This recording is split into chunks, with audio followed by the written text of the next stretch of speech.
أفادت التقارير الكورية عن تخطيط فرقة BTS لإصدار ألبوم جديد في عام 2025 يتبعه جولة عالمية احتفالا بالذكرى العاشرة لسلسلة The Most Beautiful Moment in Life الشهيرة. أثارت هذه الأخبار حماسا كبيرا بين المعجبين حول العالم.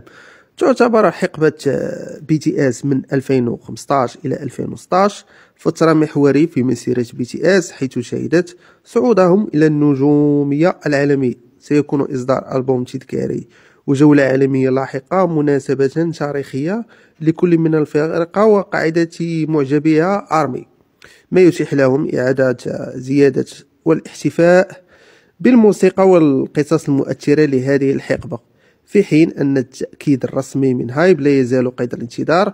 فقد أشعلت التقارير بالفعل الترقب والتكهنات داخل الفاندوم حول ما سيتضمنه هذا الاحتفال الخاص. يزداد حماس البلينك بعد انتشار تقارير تشير إلى استعداد بلاك بينك لعودة مرتقبة للغاية مع ألبوم جديد متوقع صدوره في مايو 2025. وما زاد الإثارة انتشار شائعات عن جولة عالمية ضخمة تشمل آسيا وأمريكا الشمالية وأوروبا. من المتوقع أن تسلط هذه الجولة المحتملة الضوء على موسيقى جديدة من الألبوم القادم جنبا إلى جنب مع أغانيهم المحبوبة، ما يمنح للمعجبين فرصة لتجربة عروض بلاك بينك الحماسية مرة أخرى. أثار احتمال رؤية فرقة على مسرح عالمي ترقبا كبيرا داخل الفاندوم، في حين لم تؤكد وكالة YG رسميا تاريخ إصدار الألبوم وتفاصيل الجولة. كما أشعلت الشائعات بالفعل نقاشات حادة وتكهنات بين المعجبين المتحمسين لمزيد من المعلومات. أثار دخول الممثلة الصينية تشاو لوسي للمستشفى مؤخرا بسبب الاشتباه بإصابتها بجلطة قلقا واسعا بين معجبيها. تشير التقارير إلى أنها نقلت إلى قسم الطوارئ، حيث ظهرت عليها أعراض تشمل صعوبة في الكلام. كشف أحد أصدقائها عن تعرضها لإساءة جسدية ولفظية وعاطفية من قبل أشخاص داخل شركتها منذ عام 2019. وروى الصديق تفاصيل حادثة وقعت في ذلك العام، حيث تعرضت تشاو لوسي لاعتداء جسدي وتوبيخ لفظي استمر لساعات، مع انتقادات لاذعة حول وزنها وقدراتها التمثيلية. خلفت هذه الحادثة صدمة نفسية عميقة لديها، ويقال أنها تعاني من كوابيس متكررة.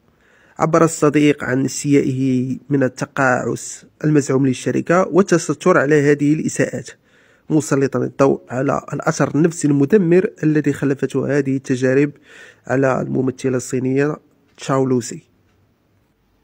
وجه الممثل بارك سونغون ردود فعل غاضبة بعد مشاركته محاكاة ساخرة غير لائقة من الدراما الشهيرة سكواد جيم للعبة الحبار على حسابه في الانستغرام.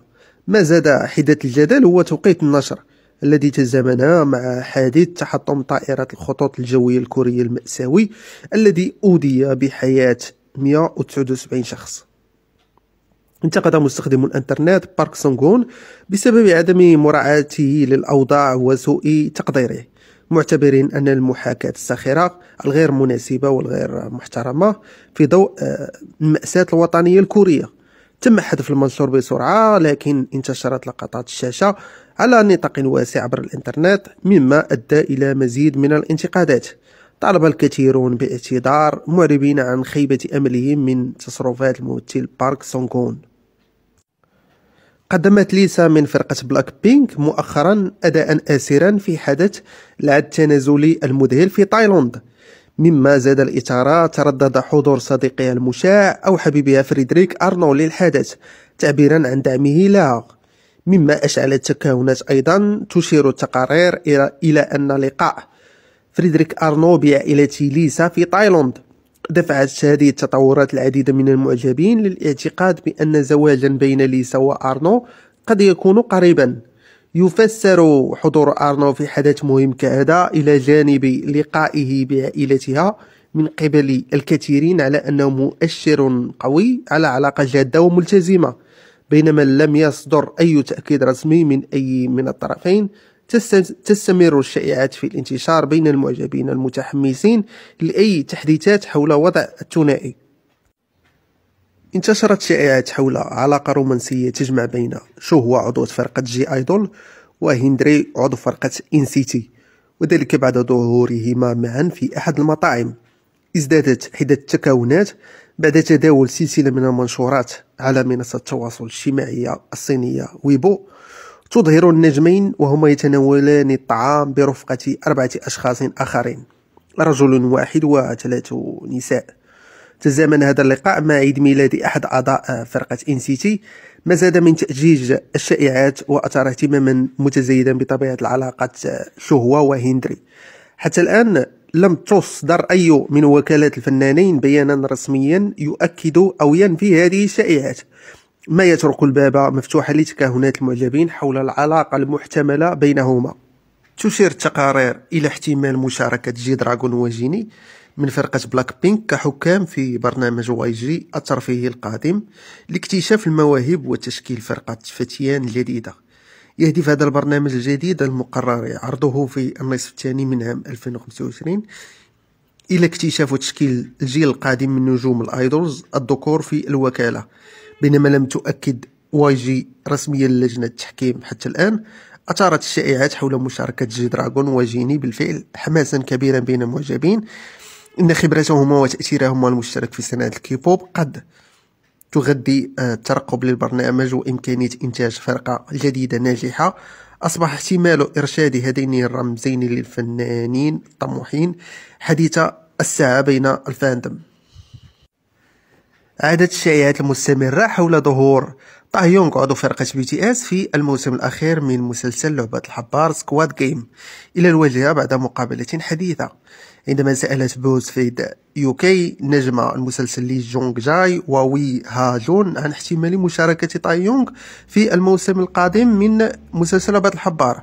قدم ردا غامضا حيث قالوا لا نستطيع قول أي شيء عن ذلك. هذا الجواب المبهم زاد من حدة التكهنات بين المعجبين ووسائل الإعلام، في حين أنه ليس تأكيدا، فإن رفض الممثلين نفي الشائعات بشكل قاطع فسره الكثيرون على أنه تلميح أو محاولة متعمدة للحفاظ على التشويق. عدم وجود نفي واضح أبقى الاحتمال قائما، ما جعل المعجبون يتوقعون أو يتوقون إلى تأكيد رسمي من نتفليكس أو الأطراف المعنية. تشير التقارير الكورية إلى أن وكالة ديسباتش المعروفة بتقليدها السنوي في الكشف عن علاقات المشاهير في رأس السنة ستتخلى عن إعلانها المعتاد في الأول من يناير 2025. يعزى هذا القرار بحسب التقارير إلى الأحداث المأساوية الأخيرة المتعلقة بتحطم الطائرة الخطوط الجوية الكورية. من المرجح أن هذه الحادثة المفجعة دفعت ديسباتش للتصرف بحساسية واحترام خلال فترة الحداد الوطني في كوريا.